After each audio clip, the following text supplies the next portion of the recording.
shut your eyes and are a lucky one, you may see at times a shapeless pool of lovely pale colours suspended in the darkness. Then if you squeeze your eyes tighter, the pool begins to take shape and the colours become so vivid that with another squeeze, they must go on fire. But just before they go on fire, you see the lagoon.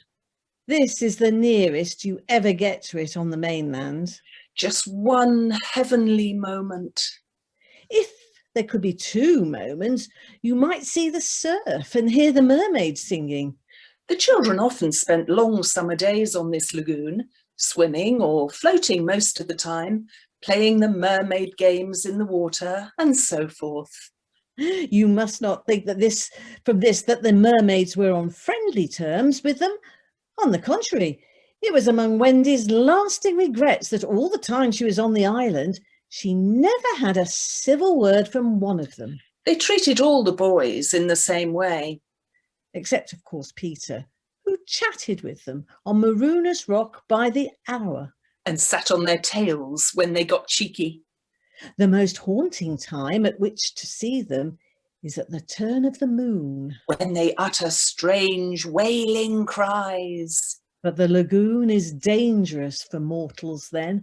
And until the evening of which we have now to tell, Wendy had never seen the lagoon by moonlight. Less from fear, for of course Peter would have accompanied her there. More because she had strict rules about everyone being in bed by 7.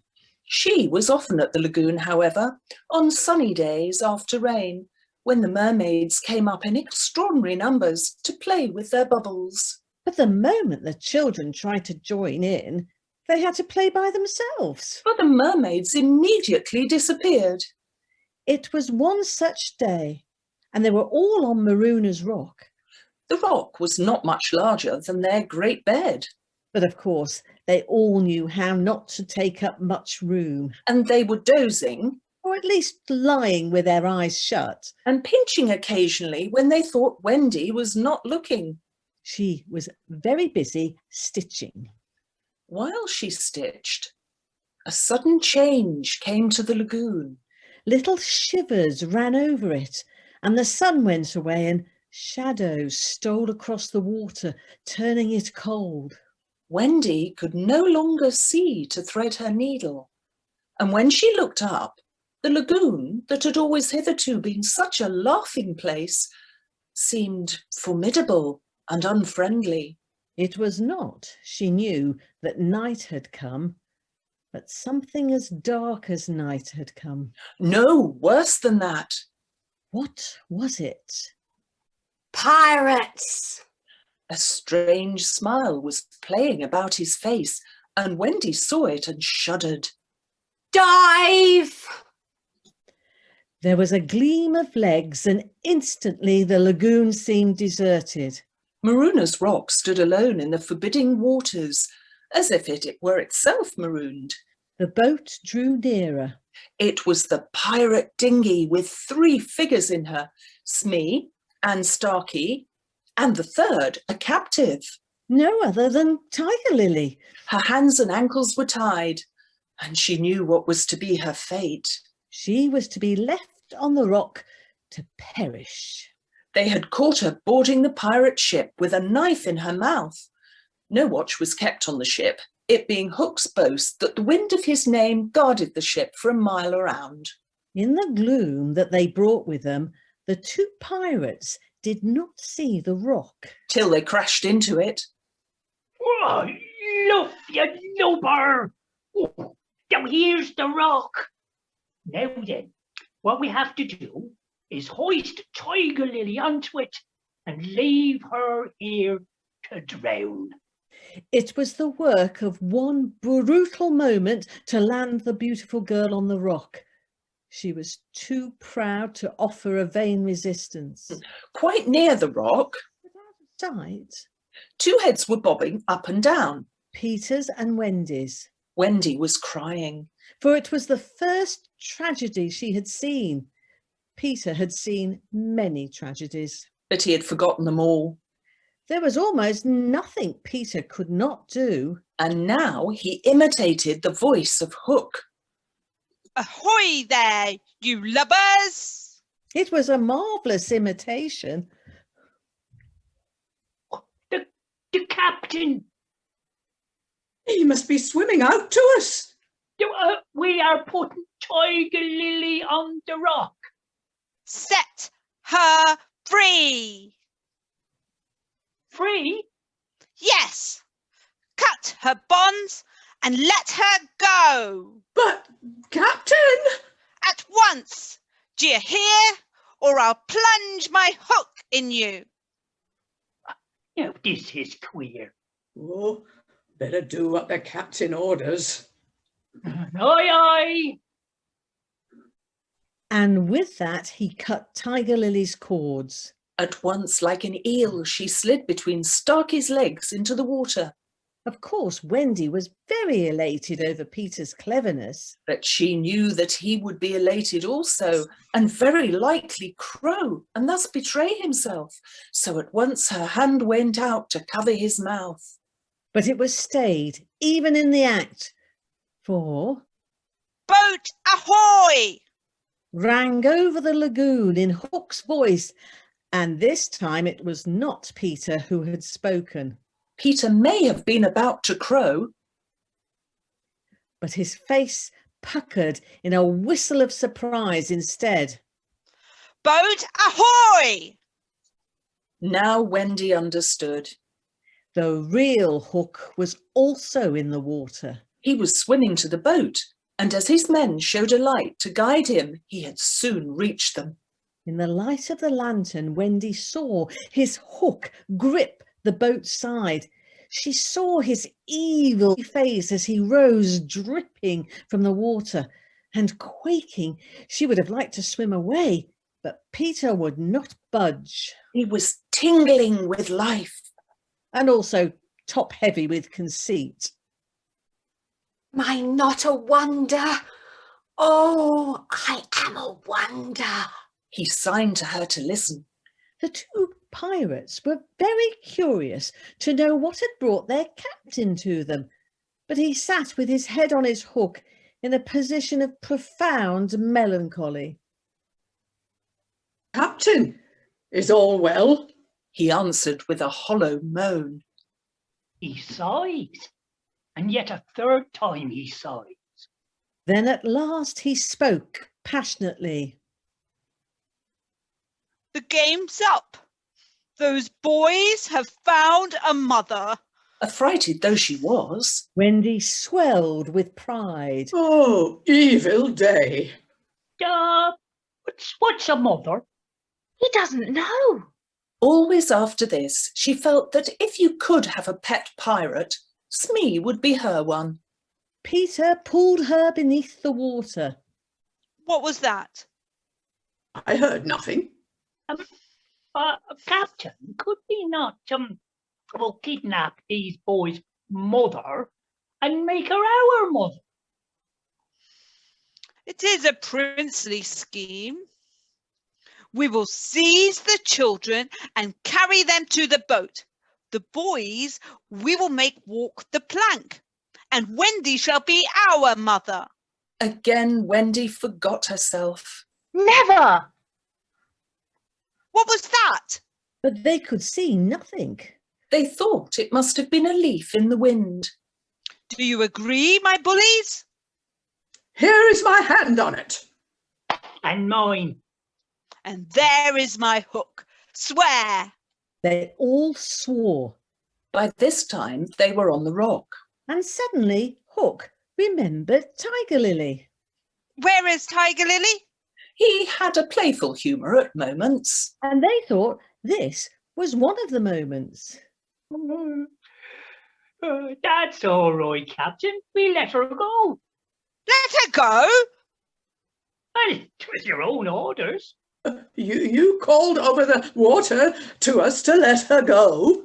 Brimstone and gall, what cosseting is going on here? His face had gone black with rage, but he saw that they believed their words, and he was startled. Lads, I gave no such order. But 'tis passing queer. They all fidgeted uncomfortably. Hook raised his voice, but there was the quiver in it. Spirit that haunts this dark lagoon tonight, dost hear me?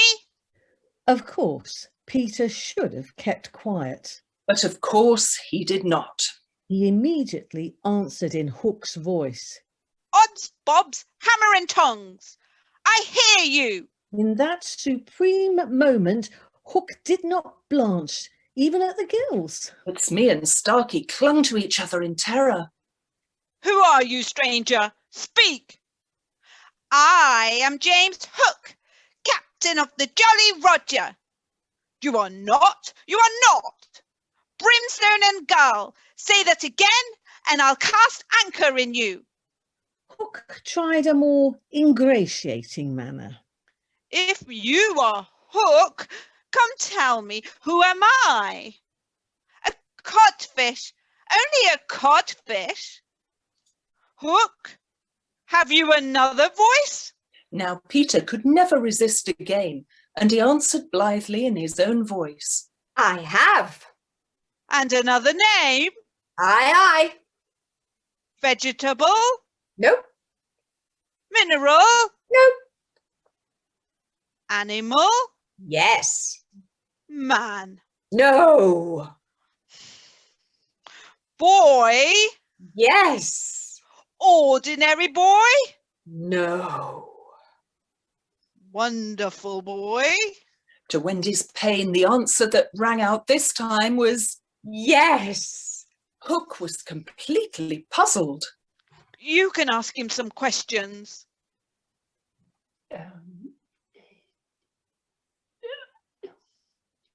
I can't think of a thing. Can't guess.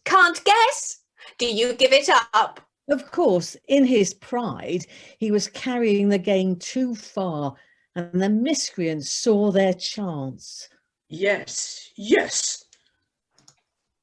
Well then, I am Peter Pan. In a moment, Hook was himself again, and Smee and Starkey were his faithful henchmen. Now we have him. Into the water, Smee. Starkey, mind the boat. Take him, dead or alive. He leapt as he spoke, and simultaneously came the voice of Peter. Are you ready, boys? Then lam into the pirates. The fight was short and sharp.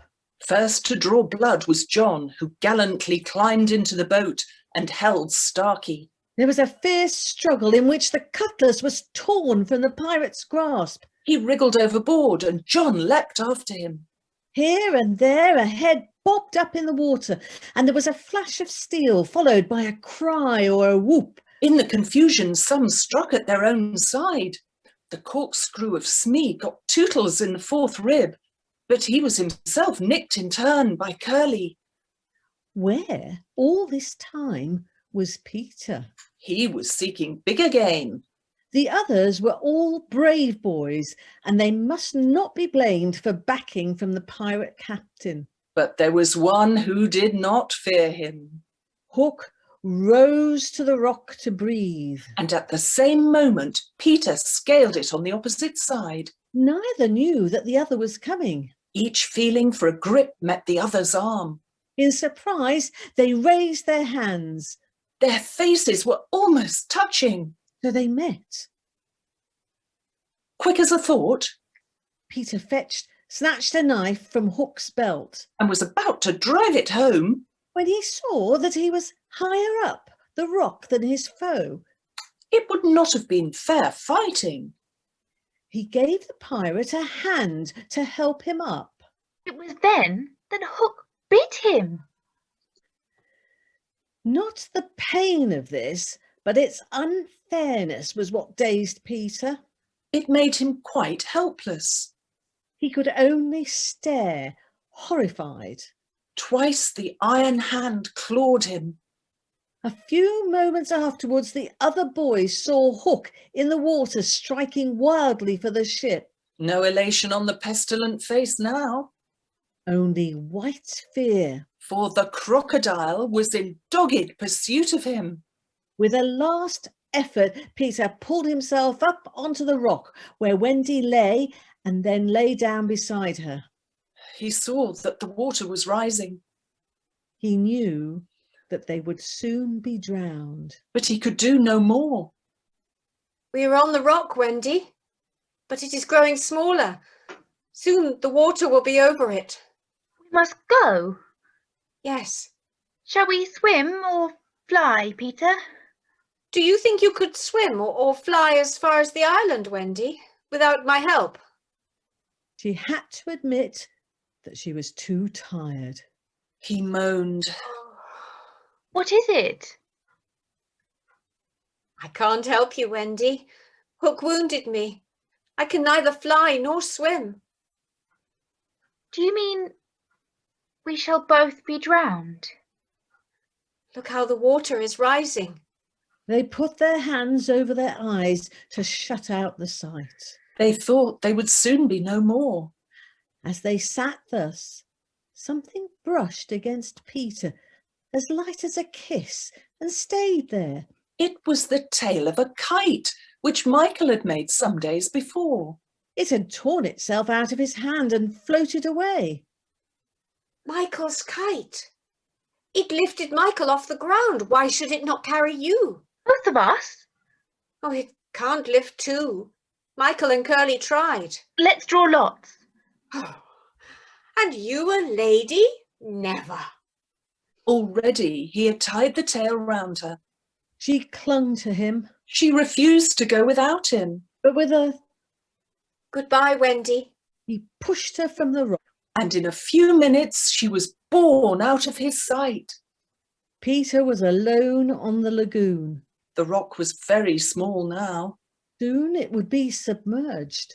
Pale rays of light tiptoed across the waters, and by there was to be heard a sound at once the most musical and the most melancholy in the world. The mermaids calling to the moon. Peter was not quite like other boys. But he was afraid at last.